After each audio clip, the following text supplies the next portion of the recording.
Hi, I'm John Paul and welcome to my YouTube channel. And what I'm doing today is just recording an article which I've written recently for Happiful magazine, and it's about why we might endure trauma and betrayal in relationship, why we might endure that, why we might deny it, and what we might do if that is what's been happening and we want to change it. So, as well as the traumatic things that happen to you, like physical, emotional and sexual abuse, or the betrayal of your trust by an affair, trauma in relationships also includes what isn't happening. The latter could be more difficult to spot. It's things like a lack of attunement, emotional unavailability in the other person, and there being no safe container for your emotions and experiences in the relationship. Although perhaps they're harder to name, your body, where trauma's held, will know there's something wrong if these exist in the relationship. You might be familiar with tolerating, even denying, some degree of trauma so your relationship can continue as it is.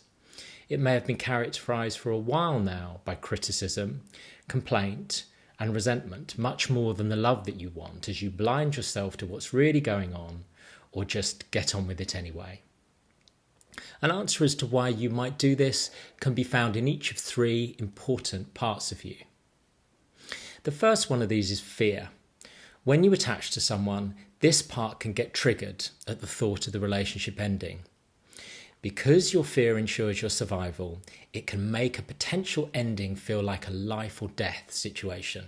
And if your body believes your survival is at risk by moving on to an uncertain future, it's really understandable why you'll tolerate distress to avoid it. Add to this that most people have an overdeveloped fear part, mainly because we're programmed to survive rather than to be happy. The longer you stay, the more fearful you become, the more your trust and self-esteem drain away, and the tighter you therefore grip the relationship. You're caught in a vicious circle. The second part is reward. This includes your innate drives to acquire more possessions, status and money, to have sex and to win compared to others. These are powerful motivators and some of the main reasons humans have been in existence for so long. Reward can make status, wealth and need not to lose, fail or look less than others, and a great sex life compelling reasons to stay despite you actually rarely feeling good. The third part is connection and love, where you presumably hope to spend most of your time in relationship. But an ending, whether of the relationship or your trauma denial, might lead you to experiencing grief, i.e. love with nowhere to go.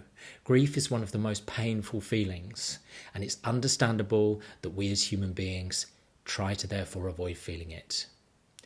You'll of course also be driven to accept, forgive, empathise with and be selfless when you love someone.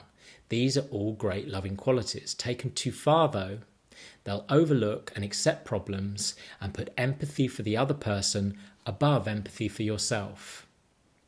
Knowing your loved one has such potential for growth also leads to living in hope that they might eventually see and hear you one day, even without any real evidence that this is actually happening. It's also important to remember that sometimes what you were shown to be love growing up was not actually loving at all. You may, for example, have had to bond with early caregivers whilst you experience the kind of trauma described above. This leads to familiarity with a trauma bond that you repeat as an adult under the guise of a loving relationship. So with such a range of compelling parts in play, you can understand why you might endure or deny relationship trauma. A compassionate view of yourself is key here as ever, because any frustration or shame you feel towards yourself for doing it simply leads to more fear, therefore more rigidity, making you cling even tighter to the status quo. So try to couple this empathetic understanding with yourself with an awareness that continuously tolerating emotional distress to maintain the status quo requires the sacrifice of your emotional well-being, of you truly living. If children are involved, remember too that as adults they're mainly equipped to do what was modelled for them rather than what you would like them to do. If you believe that sacrificing your well-being is now too great a price to pay, how do you go about changing it? Understandably, you might look to the other person. After all, if they changed, it would solve everything. The trouble is, although everyone's able to change, some are unfortunately unwilling to keep doing the work needed to achieve it. Think less attention on the other person, therefore, and more on focusing on you now. Look at managing your fears to realise there's no one in this world you can't live without, that you're deserving of real love and respect in life, and that there are potential partners out there who will agree. For reward, become more aware of the values you're basing your everyday decisions on. You'll have been told what should be important to you growing up in this way. Of course, prioritise status and wealth above love and contentment if you want to. But no, it's not possible to achieve sustained happiness if you give over your gold in exchange for glitter in this way in life. The key part to put your thought, feeling, body and behavioural energy into now, though, is connection and love.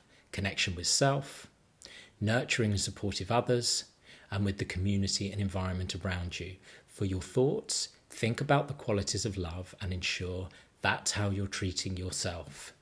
You wouldn't stay in a relationship where you weren't getting the love you deserved if you consistently related lovingly to yourself.